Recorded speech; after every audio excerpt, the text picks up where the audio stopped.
గుంటూరు తూర్పు నియోజకవర్గంలో చాలామంది నాయకులు ఉన్నారు. కానీ తూర్పు నియోజకవర్గంలో ఎప్పటి నుంచో ఉన్న సీనియర్ నాయకులు అయితే ఉన్నారు. అసలు ఇక్కడ ఏం జరుగుతుంది, పరిపాలన గతంలో ఎలా ఉండేది, ఇప్పుడు ఎలా జరుగుతుంది, నిజంగా ప్రజలకు ఈసారన్న అభివృద్ధి పరిపాలన జరుగుతుందా, న్యాయం జరుగుతుందా అనే కోణంలో మనం సుబ్బారావు గారు ఉన్నారు. ఎందుకంటే ఆల్ పార్టీస్కి సంబంధించి కూడా ఒక నాయకత్వంగా ఉంటారు. అందరూ ఈయన సలహాలే కూడా తీసుకుంటారు అనేది కూడా విన్నాం. మరి చూద్దాం, మరి సుబ్బారావు గారు మరి సీనియర్ కాబట్టి అసలు మనకున్న ఈ పరిపాలనపై కానీ గతం మీద కానీ ఏం చెబుతారో కూడా అడిగి తెలుసు. సార్, ఇప్పుడు నేను చెప్పాను విన్నారు కదా, అసలు మీ సీనియర్ నాయకత్వంగా చూసుకుంటే ఇప్పుడు గనక ఈ కూటమి ప్రభుత్వం రాకుండా ఉండుంటే ఏం జరిగేది, గతంలో ఏం జరిగింది? ముందుగా 6 or 9 మీడియా ఛానళ్ళకి నా హృదయపూర్వక నమస్కారాలు. ఆంధ్ర రాష్ట్రం చీలి దగ్గర 11 సంవత్సరాలు. 2014 ఎలక్షన్స్లో గవర్నమెంటు, తెలుగుదేశం గవర్నమెంటు ఇక్కడ ఫామ్ అయింది. ఫామ్ అయిన తర్వాత ఇండైరెక్ట్గా ఇప్పుడున్న కూటమిలో ఉన్నటువంటి భాగస్వాములైనటువంటి జనసేన పార్టీ, బీజేపీ పార్టీ బయట నుండి సపోర్ట్ చేశారు ఆనాడు. కానీ ప్రభుత్వం మాత్రం ఓన్లీ టీడీపీ గవర్నమెంట్ మాత్రమే పరిపాలనలో తీసుకుంది. ఆ 2014లో వాస్తవంగా ఆంధ్ర రాష్ట్రం, తెలంగాణ రాష్ట్రం చీలిన తర్వాత 17,000 కోట్ల రూపాయలు అప్పులతోటి ఆంధ్ర రాష్ట్రాన్ని విభజించింది దిక్కుమాలిన కాంగ్రెస్ పార్టీ. ఆ తర్వాత మరి విజన్ అంటే చంద్రబాబు నాయుడు అంటే విజన్. విజన్ అంటే అది వాస్తవం నోటి మాటగా విజనరీ ఓకే. విజన్ అనేది ఏంటంటే ప్రజా పరిపాలన దక్షుడు. పరిపాలన అంటే మనది డెమోక్రసీ ఆఫ్ ఇండియా. పరిపాలన అంటే ఎలా చేయాలో కసితో చేసేటువంటి ఒక నాయకుడు. ఏదైనా నా రాష్ట్రం బాగుండాలి, నా రాష్ట్ర ప్రజలు ఏ ఒక్క సమస్య వచ్చినా కానీ ఇది నాకు తక్కువైందనే విధంగా అడగకుండా ఉండేటువంటి పరిపాలన చేసే నాయకుడినే దానికి విజన్ అంటారు. ఇంకా దానిలో కొన్ని అర్థాలు కూడా వస్తాయి, ఇంతవరకు చాలు. కావున అలాంటి నాయకుడు 2014 నుంచి 2019 వరకు ఆయన పరిపాలనలో సాగినందుకు వాస్తవంగా ఆంధ్ర రాష్ట్ర ప్రజలు కూడా రుణపడి ఉంటారు. అదే ఇంకొక గవర్నమెంట్ వచ్చి ఉంటే ఆంధ్ర రాష్ట్రం ఒక 50 సంవత్సరాలు వెనకపోయేది. 50 సంవత్సరాలు వెనకపోయేది.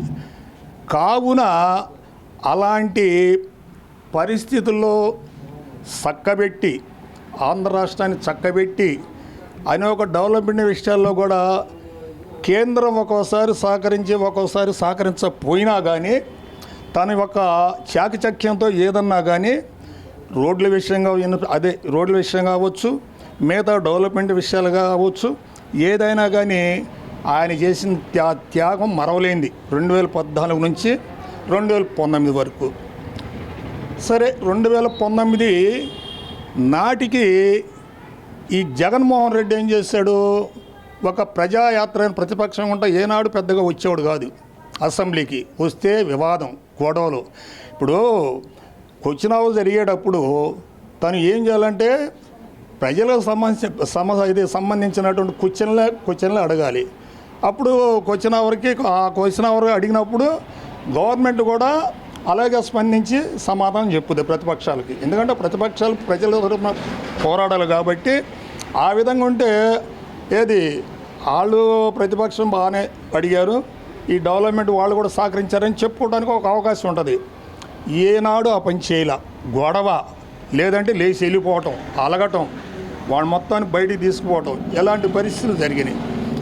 సరే, తర్వాత 2019 ఎలక్షన్స్ వచ్చినాయి. వచ్చిన తర్వాత ఏం చేశాడు, ఈ ప్రజాయాత్రలో ముద్దులు పెట్టాడు, మూతులు పెట్టాడు, రకరకాలుగా. ఈ పాపం ఆంధ్ర రాష్ట్ర ప్రజలు ఏంటంటే వీళ్ళకొక దాన్ని వరమానాలో లేదా వీళ్ళు శాపమానాలో ఏదైనా నమ్ముతారు. నిజం చెప్పినా నమ్ముతారు, అబద్ధం చెప్పినా నమ్ముతారు. ఏం చేశాడు, నీకు రక్తం వచ్చిందా, ఆహా నీకు తేలిందా, నేను వస్తున్నా, నేను 30 సంవత్సరాలు గవర్నమెంట్ పరిపాలన, రేపు వచ్చే గవర్నమెంట్ మందే కాబట్టి నేను వచ్చిన తర్వాత మీ సమస్యలన్నీ నెరవేరుస్తాను, స్వర్ణాంధ్రప్రదేశ్ చేస్తానని చెప్పి దిక్కుమాలిన సొల్లు కబుర్లు చెప్పినటువంటి వాడు జగన్మోహన్ రెడ్డి. ప్రజలు నమ్మారు. అది ఇందాక అన్నాను కదా, శాపవరం అనేది. సరే, జనం నమ్మారు, ఓటేసారు. ఏదో 151 సీటు ఏమీ ఇచ్చారు తనకి. మాకు వచ్చేసి 23 సీట్ల వరకే పరిమితం అయ్యాం. సరే పోనీ, అది ప్రజా తీర్పు తీసుకున్నాం. మా సీఎం గారు కూడా సరే, కానీ ప్రజలు వాళ్ళని నమ్మారు కాబట్టి మన ప్రతిపక్షంగా మన బాధ్యత మనం నెరవేరుద్దాం అని అప్పుడు మా క్యాటర్ మొత్తాన్ని కూడా ఆయన చెప్పడం జరిగింది. సరేలే, మనం కూడా ప్రతిపక్షంగానే ఉందాము, ప్రతిపక్షం కూడా హోందాగా ఉండాలి కాబట్టి మన హోందాతనాన్ని ప్రజల తరపున పోరాడి మనం కూడా ప్రజల సమస్యలు ఎప్పటికప్పుడు గవర్నమెంట్కి ఇన్ఫామ్ చేసి వాళ్ళకి ఒక ఇబ్బంది లేకుండా చేద్దామని మేము కూడా అలాగే ఆ 19 నుంచి 24 వరకు మేము అలాగే చేసుకుంటూ వచ్చాం. మా దగ్గర చాలామంది వచ్చేవాళ్ళు, మాకు ఇలా జరగట్లేదండి, ఒక్క పని జరగట్లేదంటే మేము పోయి అడిగితేనే అని కేసులు అంటారు. అసలు మెయిన్ గత ప్రభుత్వంది ఉన్నప్పుడు ఇక్కడ ప్రజలు ఎదుర్కొన్న సమస్యలు ఏంటి బ్రీఫ్గా ఒక 1 మినిట్లో? ఒక్క సమస్య కాదు మేడం, ప్రతిదీ సమస్యే. అందులో ఈ సంక్షేమాలను ఒకటి ఇచ్చాడు, చెప్పాడు. ఏదో పబ్లిసిటీ కోసం తన సాక్షి పేపర్లో రాసుకోవడానికో లేదంటే మీడియా ఛానల్లో రాసుకోవడానికో ఓ 10 మంది 20 మందికి ఇచ్చి మొత్తం దానిలో అసలు మీడియా ఇది ప్రింట్ మీడియా కానీ ఎలక్ట్రానిక్ మీడియాలో రకరకాల ఇష్టం వచ్చినట్టు రాసుకునేవాడు. అది ఏమి ఇచ్చారంటే మాకీ లేదు ఎన్ని ఎట్లా వస్తున్నాయి పేపర్లో, ఏం జరుగుతుంది ఏందని చెప్పి మా దగ్గరకు వచ్చి అడిగేవాళ్ళు.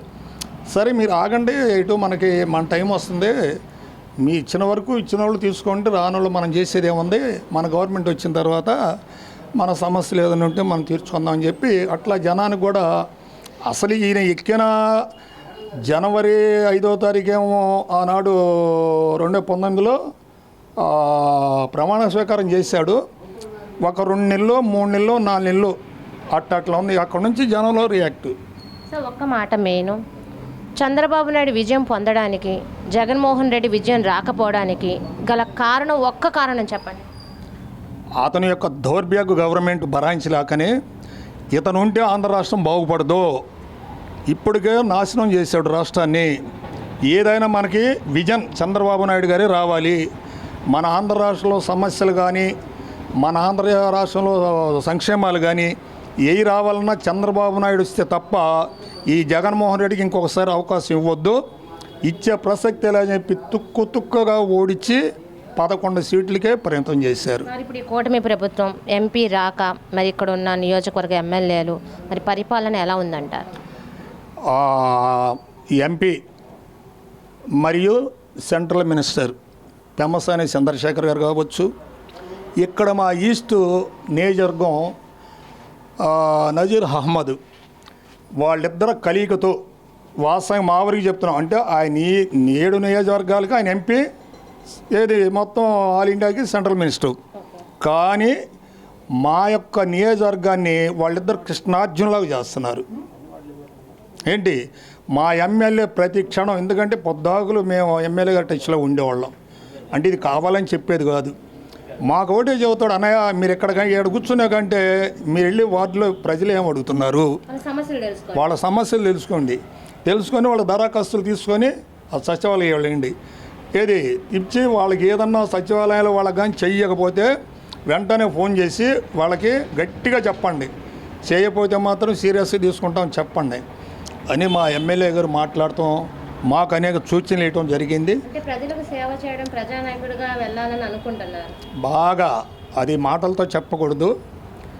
మాకు ఇటువంటి ఎమ్మెల్యే దొరకటం కూడా మా అదృష్టంగా భావిస్తున్నాం. గతంలో అంటే అంతకుముందు గిరిగారు కొద్ది మెజార్టీతో ఓడిపోయాడు. మరి ఆయన ముస్తాఫ్ గారు ముస్తాఫ్ గారి గవర్నమెంటు, గిరిగారు 2019 నుంచి గిరిగారేనో గెలిచాడు, మన పార్టీలోనే కాదు, అయితే మా పార్టీలోనే గెలిచాడు. తర్వాత ఆయన కొన్నాళ్ళకేనో వైసీపీలోకి వెళ్ళిపోయాడు. వాస్తవంగా జరిగింది అది. మాకు మాత్రం వాళ్ళు చేసిన అభివృద్ధి అనేది ఏ మాత్రం కనపడలా. ఇప్పుడైతే మీరైతే సంతృప్తిగా ఉన్నారు? సంతృప్తి, బాగా సాటిస్ఫాక్షన్. ఓకే. రాష్ట్ర విభజన తర్వాత అసలు ఈ రాష్ట్రం ఎలా ఉంది? చంద్రబాబు నాయుడు గారి పరిపాలన 5 సంవత్సరాలు చేసిన తర్వాత మిగతా 5 సంవత్సరాలు బాబు గారు ఉంటే రాష్ట్రం బాగుండేది. కానీ ఇప్పుడు బాబు గారు రావడం కూడా ఒక అదృష్టంగా అనవచ్చు. ఎందుకంటే ఒక అవకాశం మొన్న 2019లో ఇచ్చినప్పుడు ప్రజలు ఎదుర్కొన్న సమస్యలు చాలా ఉన్నాయి. అందుకే ఇంత అధిక మెజారిటీతో గెలిపించుకొని సంపద సృష్టించే నాయకుడే మాకు కావాలని ప్రజలు నమ్మారు. ఆ దిశగానే మన గుంటూరు జిల్లా ఎంపీఏ కానీ ఇప్పుడున్న నజీర్ అహ్మదే కానీ అన్నాదమ్ములాగా కృష్ణార్జున్లాగా ప్రజాసేవ చేయడం కానీ అనుక్షణము ప్రజల సమస్యలు తెలుసుకొని రండి అని ఎమ్మెల్యే గారు పురమాయించడమే కానీ నిజంగా ఇన్ని సంవత్సరాలు ఎప్పుడూ లేదు. తూర్పు నియోజకవర్గం అయితే మాత్రం అలర్ట్గా నజీర్ గారు ఉంటున్నారు. ఇది ఖచ్చితంగా డెవలప్ అయ్యే దిశగా కూడా ఉంది. ఇది ఇలాగే కంటిన్యూ అవ్వాలని కూడా సుబ్బారావు గారు కోరుకోవడం కూడా మనం వింటున్నాం. మరి కెమెరామెన్ వలిత శ్రావణి 6R9 న్యూస్.